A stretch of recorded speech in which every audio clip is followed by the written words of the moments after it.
देखो बेटी तो भगवान किसी किसी को ही देता है, सबको नहीं देता। पता नहीं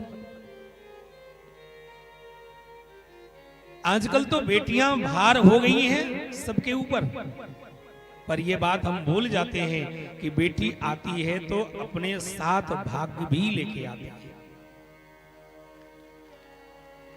ऐसे आप सैकड़ों लोगों का आपने अनुभव किया होगा कि बेटी की विदाई होने के बाद आप अधूरे हो गए, आपकी भाग्य कहां चली गई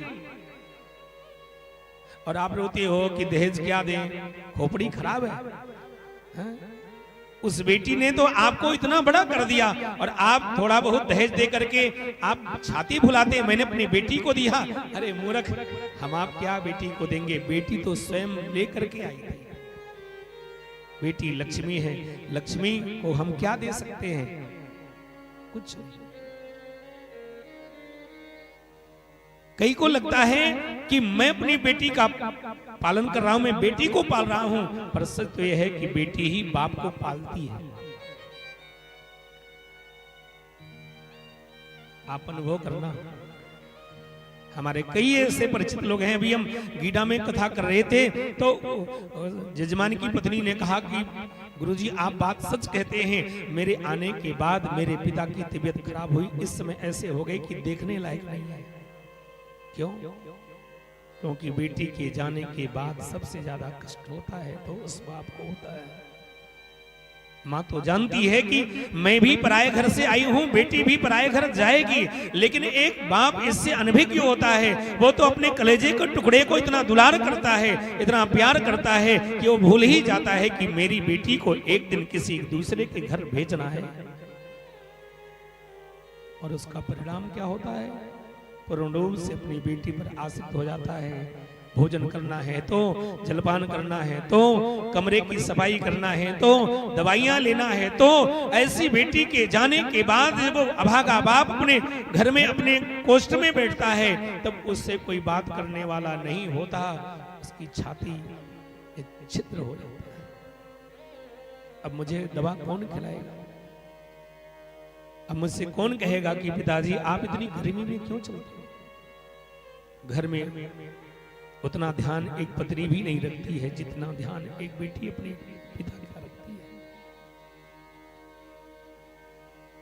बेटी तो स्वर्ग है, बेटी ही धन है, बेटी ही संपत्ति है, और यहां तक कहें कि बेटी ही जीवन है। अगर ऐसा नहीं होता तो बेटी के जाने के बाद आप अधूरापन महसूस नहीं करते।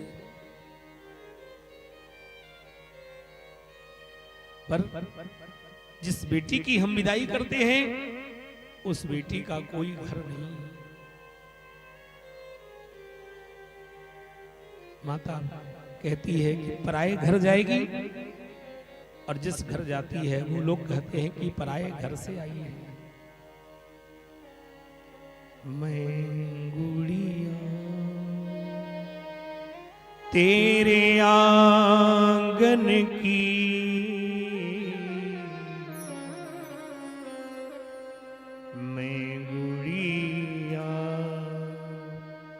तेरे आंगन की, मैं गुड़िया तेरे आंगन की, मैं गुड़िया छोड़ चली मैं बाप होकर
जैसे बेटी की विदाई होती है, बेटी घर से पैर बाहर रखती है तो माँ रोने लग जाती है, सखियां रोने लग जाती हैं, पूरा परिवार रोने लग जाता है।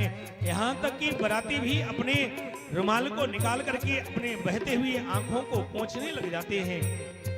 तब बेटी कहती है, माँ तू क्यों रो रही है?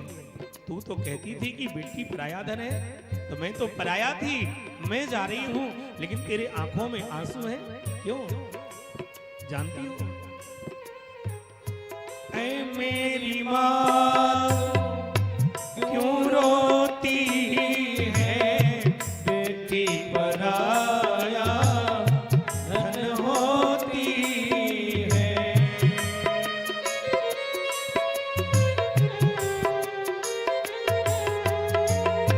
ऐ मेरी माँ तू क्यों रोती है, बेटी पराया धन होती है। राजा की हो चाहे निर्धन की, मैं गुड़िया तेरे आंगन की, मैं गुड़िया।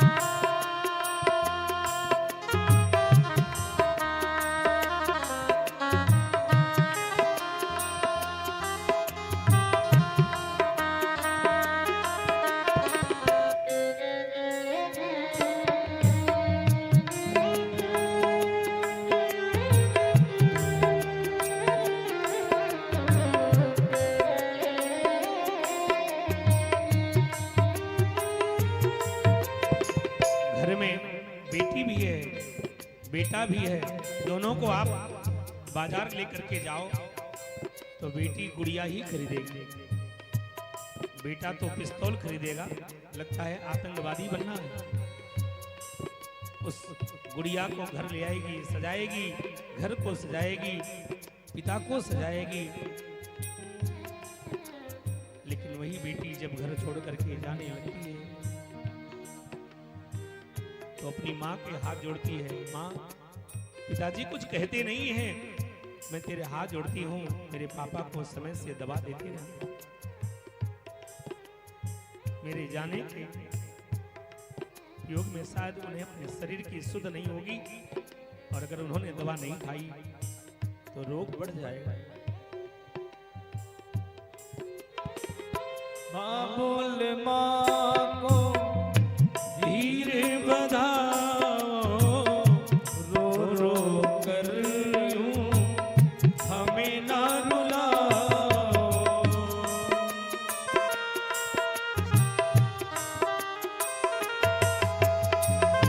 बाबुल माँ को धीर बंधावो, रो रो कर यूं हमें ना रुलावो। कसम है तुम्हें मेरे असुवन की, मैं गुड़िया तेरे आंगन की, मैं गुड़िया तेरे आंगन की। छोड़ चली मैं बाबुल का घर, होकर अपने साजन की, मैं गुड़िया तेरे आंगन की, मैं गुड़िया, मैं गुड़िया,